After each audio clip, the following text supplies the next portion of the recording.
Today's mindful moment, packed with insights but designed to fit into your busy life. One deep dive at a time.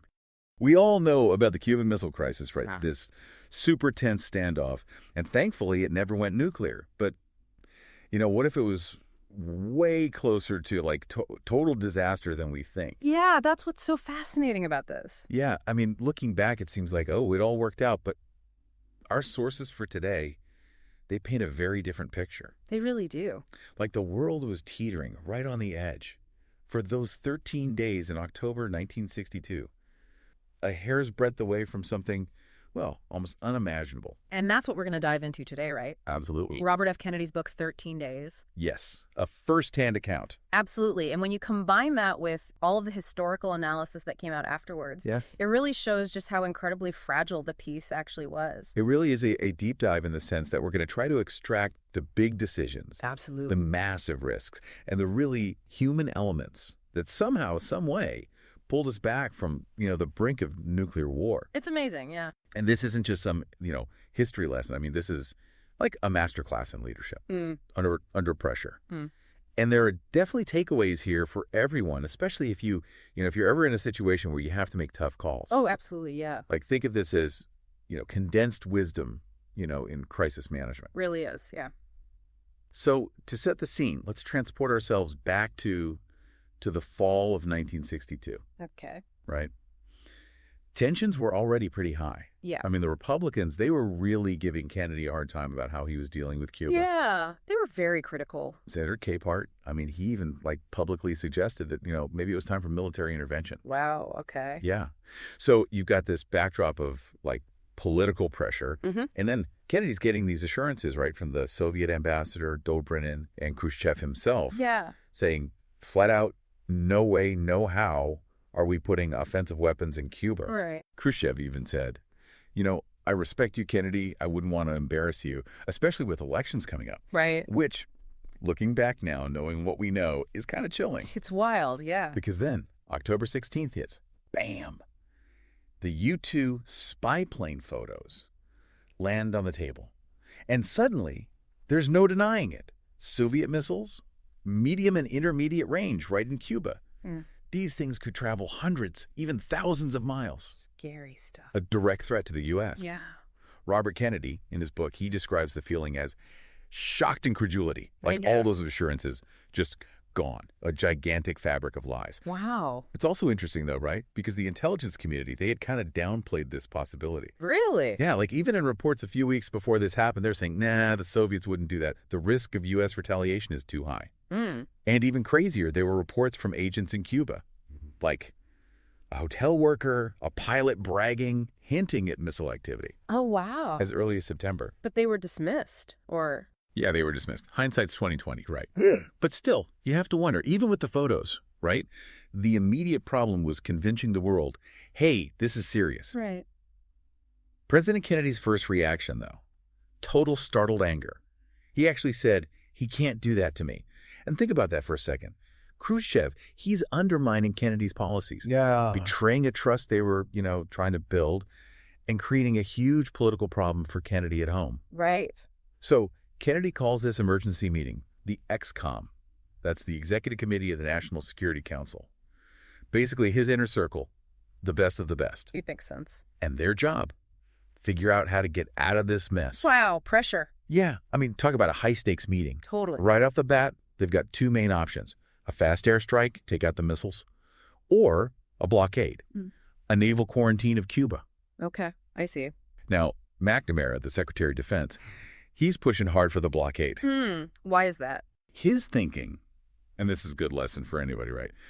When you're in a crisis, pick the option that lets you control the situation. Okay. The blockade, it squeezes Cuba, but it doesn't start a war. It gives the U.S. time to figure out the next move. Right. The Joint Chiefs, though, they wanted a full-on airstrike, followed by an invasion. Wow, okay. Yeah, but McNamara later said that hitting just the missile sites, that wasn't really possible. You'd have to attack all Soviet military installations in Cuba. Oh. And here's the really scary part.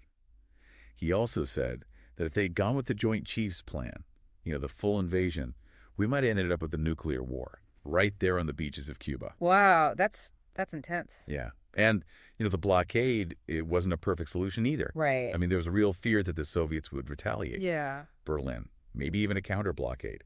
Plus, they might demand that the U.S. take its Jupiter missiles out of Turkey, which was politically a very tricky situation. Oh. So imagine being in that EXCOMM room, right? Making decisions that could literally end the world. Yeah. Robert Kennedy, in his book, he talks about these intense arguments, opinions changing as they try to wrap their heads around this, this unimaginable situation. Right. So much pressure. And the process they used is actually really interesting. They split into smaller groups to work on detailed plans. One group for the blockade, one for military action.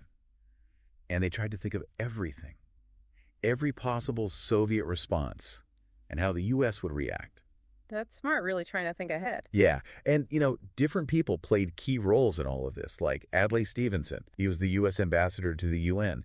He suggested this idea of a trade. A trade? What do you mean? U.S. missiles out of Turkey, Soviet missiles out of Cuba. Okay. At first, the EXCOMM, they really shot that idea down. Really? Yeah. But Kennedy, he was always open to different perspectives. He knew it was important to try and understand Khrushchev's side of things. To see things from his perspective? Exactly. Robert Kennedy called it placing ourselves in the other country's shoes. And that empathy, even for an enemy, it turned out to be really important. That makes sense. And Kennedy, he was worried about things spiraling out of control, not just because of, deliberate actions, but also miscalculations, accidents, even what he called stupidity or insanity. Right. He just read The Guns of August, which is about how Europe kind of stumbled into World War I. Oh, right. So he wanted to keep a tight leash on the military. Correct. And that actually caused some tension, I think. And then you have Robert Kennedy's secret mission to Deliberations, the Soviet ambassador. A secret mission? What was that about? It was a way to explore that trade that Stevenson had mentioned. U.S. missiles out of Turkey, Soviet missiles out of Cuba. A lot of the advisors, they were against it. Why all the secrecy? They didn't want to upset NATO allies or hardliners in the U.S. So this back channel, it was super hush-hush for years. It's like you have the Hawks, right? The Joint Chiefs. Some of them wanted to use this as a chance to get rid of Castro. Oh, okay. But Kennedy and many of his advisors, they initially wanted a clean, surgical airstrike. Right. But they didn't end up doing that. Why not? A few reasons. Robert Kennedy, he was really against it morally. He said it would be like Pearl Harbor. And people started to doubt if an airstrike could really be surgical. Like, could they just hit the missile sites and nothing else? Right. And then you had this group that formed, supporting the blockade. Robert Kennedy, McNamara, and Sorensen. Okay. So the pressure just kept building, right? Yeah. As more intelligence came in, Yeah. they found more missile sites, and they were getting closer to being operational, like days away. Oh, no. Yeah. No. And the estimates of potential casualties were terrifying. Like, some people were saying 80 million Americans dead within minutes. Wow. Can you imagine, like, having to make a decision with that kind of potential loss of life hanging over you? That's incredibly heavy. And Gromyko, the Soviet foreign minister, he wasn't helping. Yeah. He kept giving Kennedy these misleading statements, which just increased the distrust. Right. So the U.S. military, they start getting ready. A huge Navy fleet to enforce the quarantine. The Strategic Air Command goes on high alert. And they start moving troops to the southeast U.S., getting ready for a possible invasion. That's a lot of moving pieces. Yeah, we're talking 250,000 personnel, thousands of aircraft, and 90,000 troops for the first wave of the invasion. Wow. And estimates were saying U.S. casualties could be over 25,000. That's a lot. Yeah. So the quarantine goes into effect. The first Soviet ship they stop is the Marukla. Luckily, it wasn't carrying weapons. Okay. But other Soviet ships, and even submarines, they kept heading for Cuba. And Kennedy, he's thinking about The Guns of August, that book he read? Right. He's really worried about a mistake, a miscalculation that could blow everything up. Yeah. And the moment he really felt the weight of the crisis, when those Soviet ships kept going towards the blockade line, like directly challenging the U.S. Oh, wow. Then you have this dramatic scene at the UN. Adlai Stevenson, he confronts the Soviet ambassador Zorin. What happened? Stevenson, he shows these undeniable photos of the missiles right there in Cuba. And he demands an answer. Zorin, he just stays silent. Wow. That's powerful. Yeah, the whole world saw that. Right. And then Khrushchev sends 2 letters. Oh. The first one is kind of informal. He offers a deal. Soviets pull out the missiles.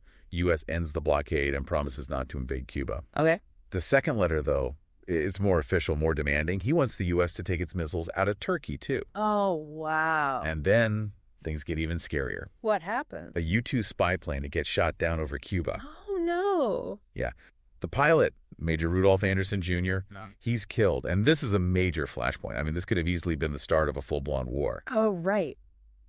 But Kennedy, he stays calm. He knows that an immediate military response, that could be disastrous. So what did he do? He wants to get all the facts, Yeah. think things through.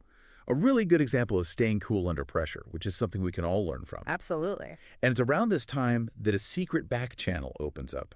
Through a reporter, John Scali. What? A reporter? Yeah, John Scali. He worked for ABC News. Okay. It was an unofficial way to talk to the Soviets. Wow, that's crazy. Yeah, and it turned out to be really important. It helped pave the way for a solution. Okay. So here's the deal they finally agreed on. Soviets take their missiles out of Cuba, the UN would verify it, and the U.S., they promised not to invade Cuba. That whole thing about the U.S. missiles in Turkey, Yeah. that was handled separately through diplomatic channels. Okay.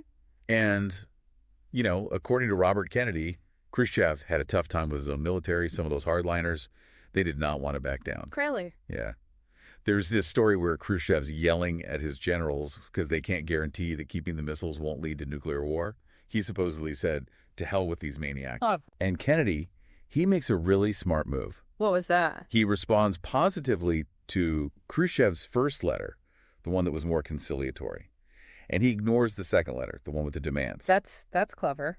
Yeah, it gave Khrushchev a way out without losing face. Right. And Robert Kennedy and Ted Sorensen, they actually drafted this alternative response that made it all possible. Interesting. Robert Kennedy, he also talks about how Kennedy was really thinking about the mistakes and misunderstandings that lead to wars. He didn't want to corner the Soviets, give them a reason to lash out. That's thoughtful. Yeah, he wanted to give them a way to de-escalate without making them feel humiliated. Okay. So 13 days, it highlights some really important lessons from this whole near disaster. First, you need time to think things through. No rash decisions. Second, you got to get different perspectives, encourage debate. And third, a leader has to seek out unfiltered information. Avoid groupthink. That's a lot of good advice. Yeah, and it's stuff that applies to any crisis, big or small. Yeah. If you want to dive deeper into similar moments in history, there's this YouTube channel called Mindful Moments. It uses AI to analyze audiobooks, and it's got some really interesting stuff on leadership and decision-making. Well, we'll have to check that out. Yeah, it's worth a look. But going back to the Cuban Missile Crisis, it really shows this thing called the nuclear paradox. What's that? This idea of mutual superiority. Right. Like, neither side can actually win a nuclear war. Right. But they both have to have these massive arsenals to deter the other side. Yeah. It's a crazy situation. Totally. And the potential for destruction, it was just mind-blowing. McNamara, he said that if a full-scale nuclear war happened, 100 million Americans and 100 million Russians would be dead in the first hour. Wow. And that raises some really big ethical questions, right? Like, what is the responsibility of leaders in a world with nuclear weapons? Sure. Robert Kennedy, he later questioned whether any government has the right to put its people and the whole world under the threat of nuclear annihilation. It makes you think, Definitely. Like the line between something that's unlikely and something that could happen, it's so thin when you're talking about nuclear weapons. Right. And there's another interesting aspect to this. What's that? The whole constitutional side of things. The U.S. Constitution, it's supposed to balance power between the president and Congress when it comes to war. Okay. But a nuclear crisis, it happens so fast. Yeah. There's no time for Congress to debate and vote. Right. So the president basically has to make the call. Wow. And the big takeaway here, the Cuban Missile Crisis, it wasn't some guaranteed happy ending. Right. It was a time of immense risk. And we avoided disaster because of some very specific choices, some caution, and a moment of understanding between two leaders who are looking right into the abyss. It's a powerful story. And it makes you wonder, what does it tell us about leadership, communication, how to handle global crises today, especially in a world that still has nuclear weapons? It's something to really think about. Absolutely. If you found this deep dive into the Cuban Missile Crisis interesting, do us a favor and subscribe, share it with your friends. You can also find Robert F. Kennedy's book, 13 Days, through the link in the show notes. It's a great firsthand account of everything we've talked about. But most importantly, keep thinking critically about the information you come across. and the decisions, big and small, that shape our world. Well said. Thanks for listening. Thanks for having me.